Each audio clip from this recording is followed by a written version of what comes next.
What happens to brand new motorcycles that never find a rider? Do they sit in silence, gathering dust, or meet a fate more unexpected? Each year, thousands of pristine bikes go unclaimed. Some are saved, others vanish in ways you'd never imagine. One path leads to a place that sounds made up, yet it's disturbingly real. Ready? Let's take the back road no one talks about. Option number 14. Dealer discounts. Big discounts, seasonal sales, and special offers help clear out old stock. The goal? Make room for new models and avoid financial losses. For example, in 2019, Triumph Motorcycles faced a large stockpile of unsold 2016 and 2017 models. To move these bikes, dealerships in Delhi NCR offered discounts of up to $2,000 off the original price of select motorcycles. Some bikes, which were originally priced around $17,000, were offered for as low as $13,000. This happens when manufacturers overproduce or misjudge market demand. For Triumph, the slowing economy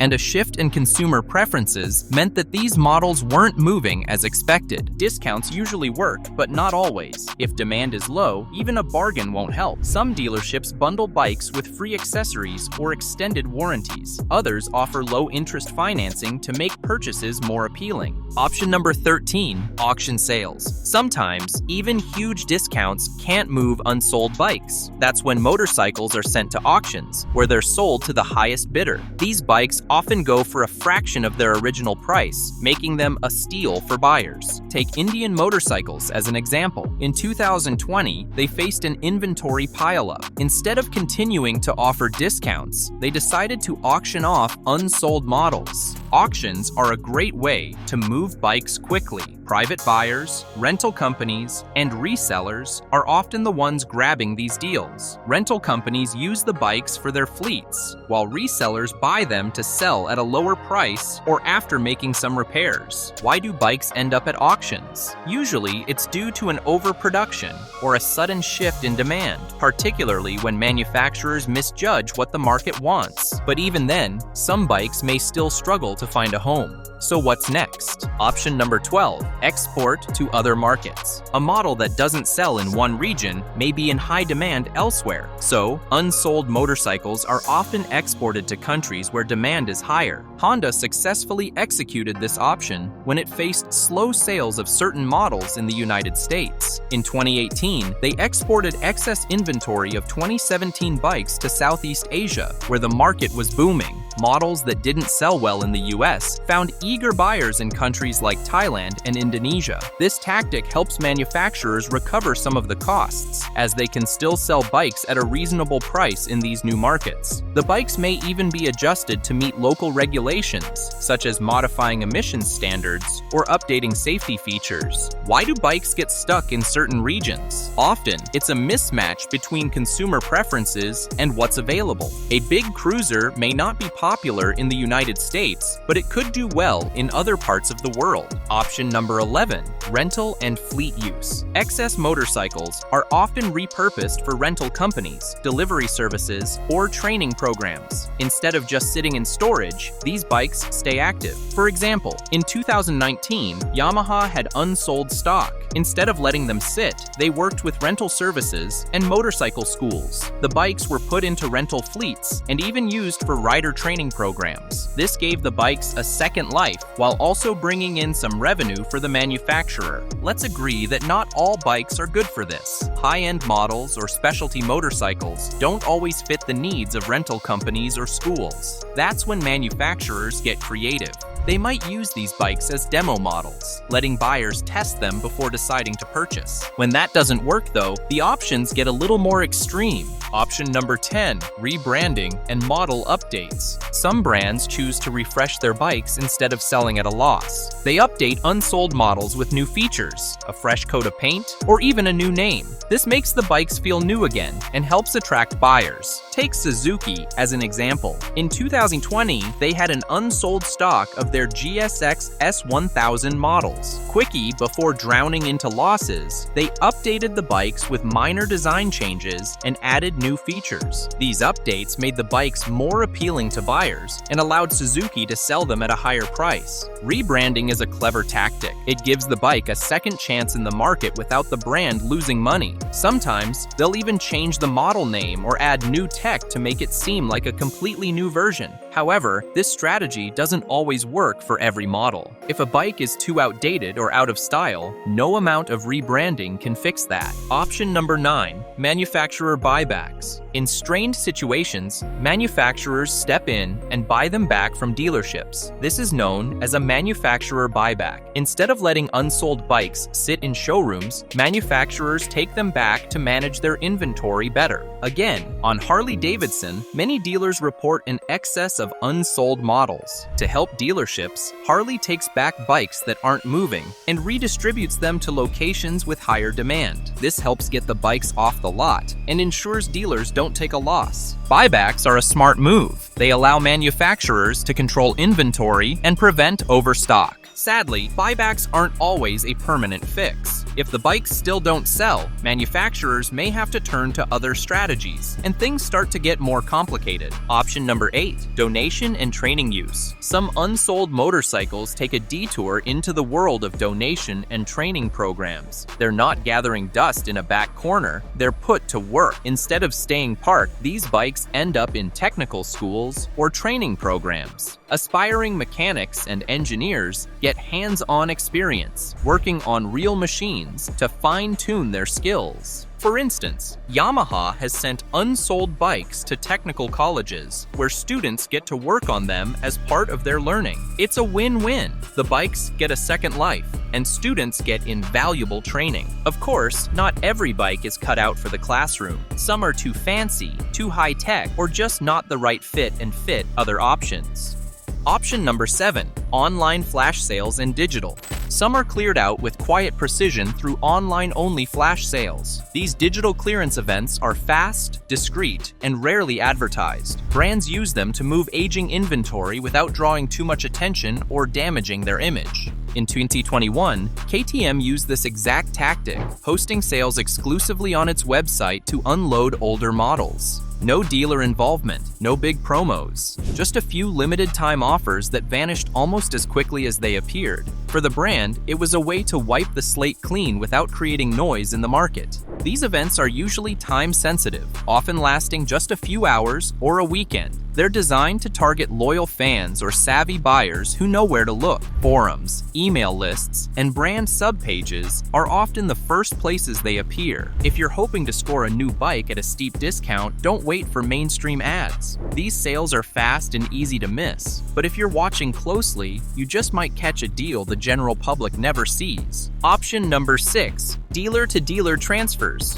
Sometimes a motorcycle simply ends up in the wrong place. Demand can vary wildly between cities, states, or regions. What doesn't sell in one area might be a hot commodity elsewhere. To solve this, manufacturers quietly shift unsold bikes between dealerships. It's a behind-the-scenes tactic known as dealer-to-dealer transfer. This isn't about exporting to another country. The bikes stay within the same market, but are redirected to areas where demand is higher. For example, a Royal Enfield Himalayan sitting too long in a European dealership might be reassigned to another region where adventure bikes are in higher demand, sometimes even within the same country. These transfers often go unnoticed by the public, but they can lead to interesting surprises. Occasionally, rare models or trims that were unavailable in one area show up unexpectedly in another. For collectors or sharp-eyed buyers, it's a chance to snag something unique. In case a model disappears locally, it might not be gone, just relocated. Always check with nearby dealers or regional inventory tools. You might find your next bike hiding just a few zip codes away. Option number 5, corporate leasing programs. Some bikes skip the showroom spotlight altogether. Instead, they head straight to boardrooms, campuses, and high-profile events. Manufacturers partner with companies, especially in tech and media, to lease out brand new motorcycles for short-term use. It's not charity, it's a strategy. these bikes become moving billboards, stylish perks for employees, eye-catchers at events. Ducati, for example, has quietly placed bikes with European tech firms, letting their machines glide through city streets without ever touching a dealership floor. The best part? These bikes return. After a few months of careful riding, they come back with barely a scratch and surprisingly low mileage. Dealers then clean them up, inspect every bolt, and certify them for resale. To the next buyer, it's a win. A used bike that feels brand new, minus the full sticker price. Want a premium model without the premium cost? Ask dealers about ex-lease or corporate return bikes. They often aren't listed online, but they exist, tucked behind the curtain, waiting for someone who knows what to ask. Option number 4. Retrofitting into police use. When public buyers show no interest, government buyers often step in. Law enforcement agencies and military fleets around the world are known to scoop up surplus bikes, especially in bulk. They're not looking for speed, they're looking for durability, value, and parts they can swap in a hurry. Brands like BMW and Yamaha have quietly redirected unsold stock to institutional buyers across Latin America and Southeast Asia. Once in uniform, these bikes serve a whole new purpose. One day, a showroom misfit, the next, a traffic enforcer or convoy scout. Saddlebags replace sport fairings. Sirens and strobes swap in for Bluetooth speakers. And just like that, a bike no one wanted becomes essential equipment. Older models work especially well, cheaper, proven, and less prone to theft. They also blend in more easily, which has its advantages. Fun fact, when retired, some of these bikes return to civilian life. Strip off the gear, add a little polish, and you've got a rugged machine with a surprising backstory.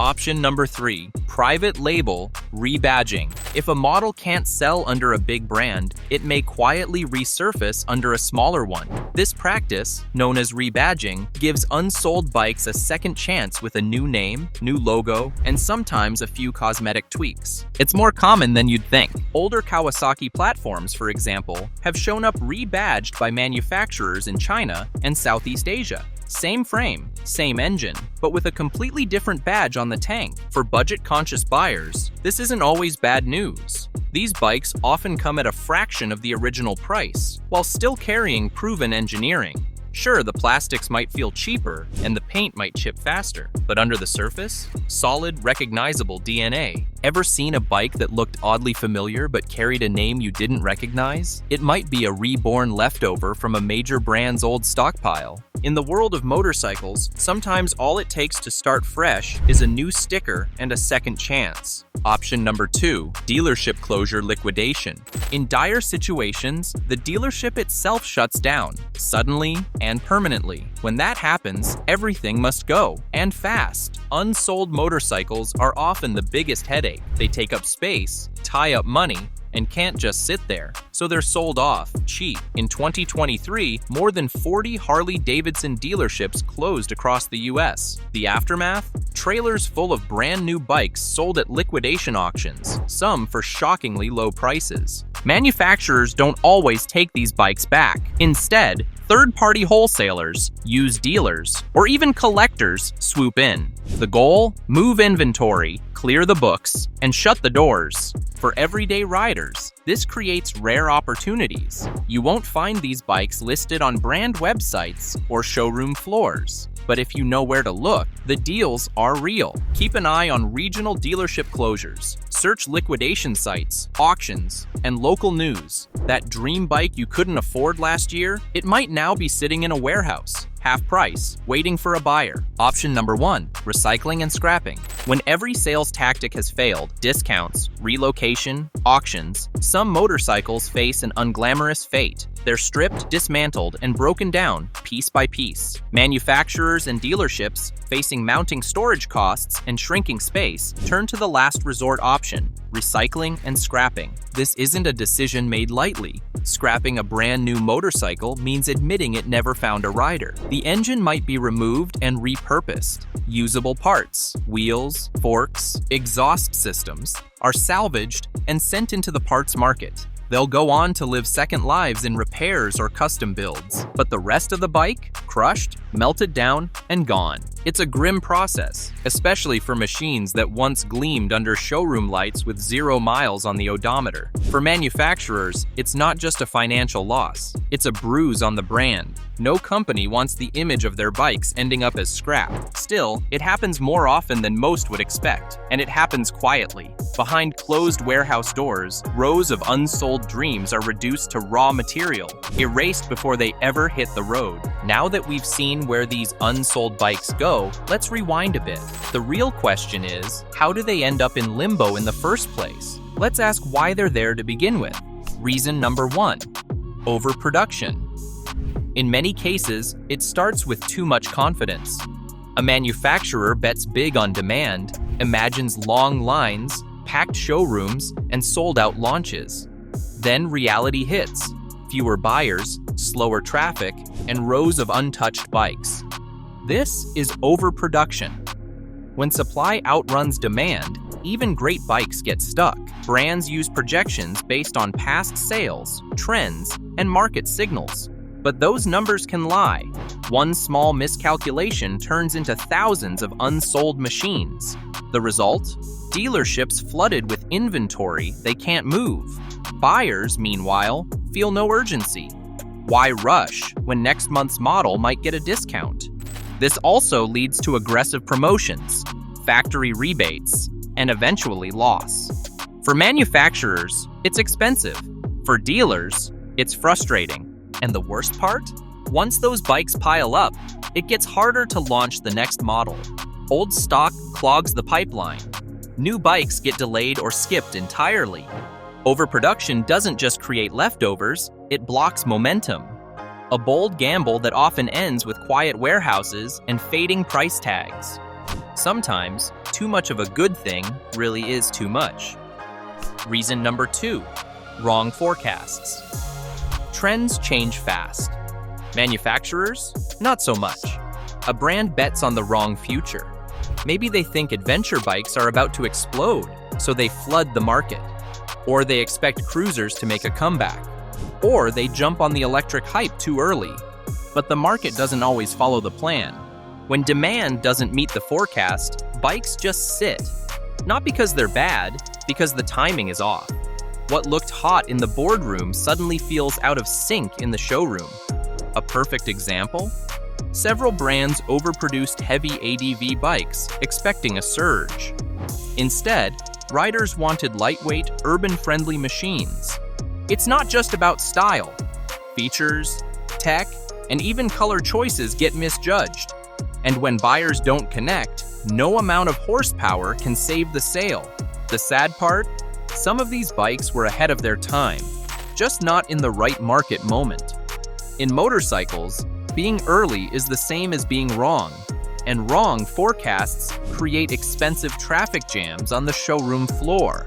Reason number 3, economic slowdowns. When times get tough, motorcycles move way down the shopping list.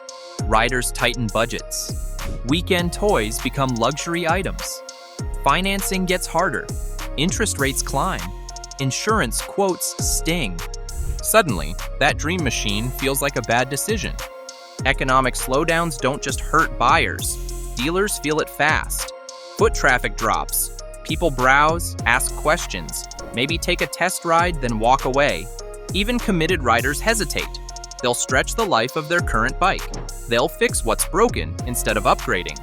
And just like that, brand new inventory collects dust. Manufacturers can't stop the assembly line overnight. By the time they react, it's too late. Warehouses fill up. Discounts start showing. Eventually, prices collapse just to clear space. Worse still, slowdowns can linger. Even when the economy starts recovering, buyers stay cautious. That hesitation?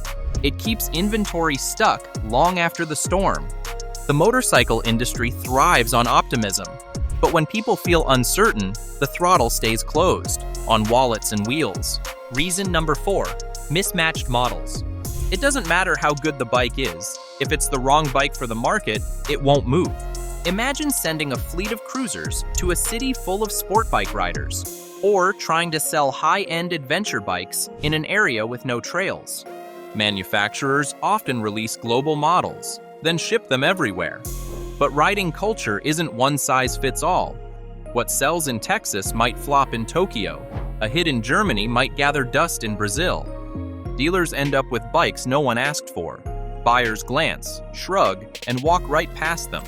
Even styling plays a role. Sharp and aggressive doesn't work in markets that prefer retro.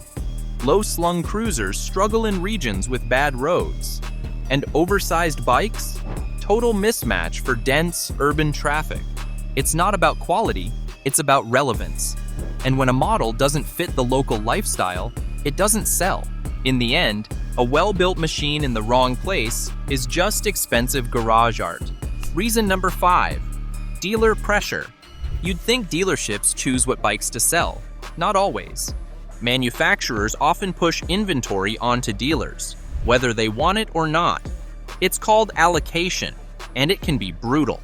Let's say a dealer sells 10 units of a popular model. Next season, the manufacturer might require them to accept 20, including models they didn't ask for. Slow sellers, wrong sizes, weird colors, it doesn't matter. The shipment shows up. The invoice follows. Dealers are under pressure to maintain their status.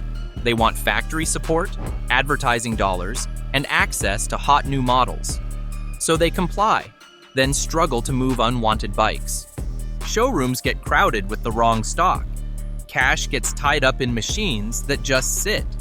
Meanwhile, buyers walk in asking for something else entirely. It's a forced marriage between supply and space. And when it goes wrong, the bikes don't sell, not because of quality, but because of bad fit. Reason number 6, inventory financing. Behind every showroom full of bikes, there's a quiet financial clock ticking. Most dealers don't pay for their inventory up front. They use a system called floor planning, a loan that covers the bikes until they sell. It keeps the showroom stocked, but comes at a cost. Every day a bike sits unsold, interest builds. It's like parking a loan on the shop floor. The longer it stays, the more expensive it becomes. Now multiply that across 30 or 40 units. Suddenly, that sleek fleet becomes a financial headache. Dealers under pressure to pay off floor plans may panic. They slash prices. They skip marketing. They avoid ordering new stock, even if buyers are interested. Eventually, some bikes get buried. Too costly to promote, too outdated to excite. This financial strain doesn't just slow sales, it kills them. And when combined with slow seasons or mismatched models, it can sink a dealership's momentum entirely. Floor planning works when bikes move fast, but when they don't, even brand new inventory starts to feel like bad debt. Reason number 7, model year obsolescence. A bike can be brand new, never ridden, flawless, and still feel old. That's the curse of the calendar. In the motorcycle world, model years matter. A 2023 model sitting on the floor in 2025, buyers treat it like leftovers. Even if it's never been started, it's already outdated in their eyes. The bike didn't change, but buyer psychology did. Riders want the latest, the new paint scheme, the updated dash. Even a small tweak in the brochure can make last year's model feel ancient. Meanwhile, that 2023 unit is costing the dealer money every month. Interest, storage, and space. It all adds up. Discounts follow, then deeper discounts. Eventually, the bike is sold just to make it disappear. Model year obsolescence turns good machines into showroom ghosts. They're not bad bikes, they're just too old to look new. Time to reveal how many of these brand new bikes are stuck in limbo? Number 1. HarleyDavidson. This brand once ruled the roads with chrome and noise, but by 2018, the rumble started to fade. The brand had overproduced by tens of thousands of units, leaving 39,000 unsold bikes sitting in warehouses and showrooms. The problem? Young buyers weren't interested. Big, loud cruisers didn't match their lifestyles or their budgets. Meanwhile, Harley kept building like it was 2005. The result was a harsh reality check. Factories had to slow down, dealer networks shrank, and in some cases, Harley even bought back bikes bikes to reduce visible inventory. Some units were scrapped quietly to protect pricing. Their core audience remained loyal, but that loyalty wasn't enough to clear the floors. Heritage can't carry the load forever. Even legendary brands need to evolve. Without fresh demand, even the most iconic machines get stuck. In Harley's case, excess confidence and a fading buyer base sent thousands of bikes into limbo. Number 2. KTM. In 2024, KTM found itself in a full-blown inventory crisis. Over 265,000 unsold motorcycles sat idle across the globe. That's not just a slowdown, that's gridlock. So what went wrong? The brand banked hard on booming global demand. Adventure bikes were trending. Riders wanted rugged, go-anywhere machines. But KTM overestimated just how far that trend would go. They produced fast, faster than the market could absorb. Then the ADV bubble burst. Suddenly, the bikes weren't moving. Not in Europe, not in Asia, not anywhere at the pace expected. To fix it, KTM slashed jobs, scrambled for export deals, and offloaded units wherever possible. It was survival mode. But here's the kicker. They didn't tailor their strategy by region. A one-size-fits-all approach left too many bikes in the wrong places. Market hype is never a guarantee. Even performance-driven brands can lose control when speed outruns strategy. 3. Honda.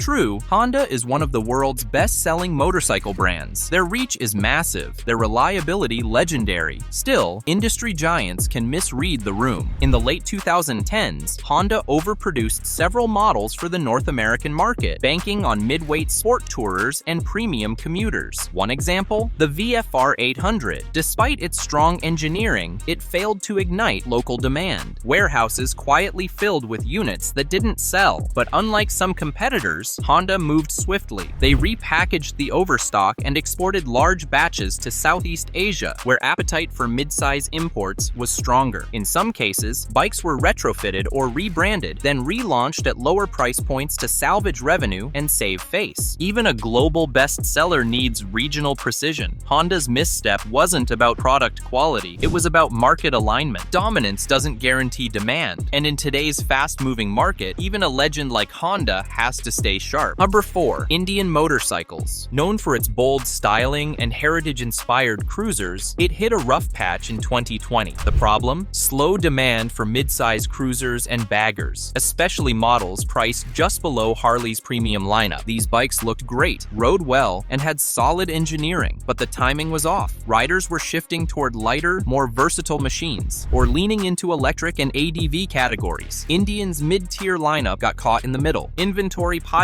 up at dealers. Discounts followed. Some units were pushed through auction circuits at steep markdowns just to clear floors. But Indian also got creative. They launched limited edition trims, applied cosmetic tweaks, and rolled out influencer campaigns to inject life into slow sellers. Some bikes were rebranded entirely. Same engine, new name, different story. Indian didn't collapse, but they had to pivot fast. Sure. 5. Suzuki. Suzuki's GSX S1000 faced a quiet identity crisis in 2020. It wasn't a bad bike, far from it. The performance was solid, and the engine had a loyal following. But the market moved on, and Suzuki miscalculated how much excitement a carryover model could still generate. Bikes began stacking up in dealer showrooms. Not enough updates, not enough buzz, too many left unsold. So Suzuki did what many brands hesitate to admit. They refreshed the graphics, added electronics, and pushed it back out as a new release. It worked, sort of. The move helped avoid a full write-down. Sales ticked upward, but some enthusiasts noticed and called it out. The strategy risked eroding brand trust, especially among loyal riders who value authenticity. So, what does this mean for riders? Oversupply turns dealerships desperate, and that's where things get interesting. Prices drop, floor models get slashed, even certified pre-owned bikes are pushed out for pocket change. It's a gold rush for anyone ready to pounce. Ready to score big? The next video is your shortcut. Harley-Davidson dealerships are trying to dump these 10 models ASAP. These aren't slow sellers, they're solid bikes caught in the chaos. Some are barely ridden, others just got overshadowed. Either way, they're going out to eat.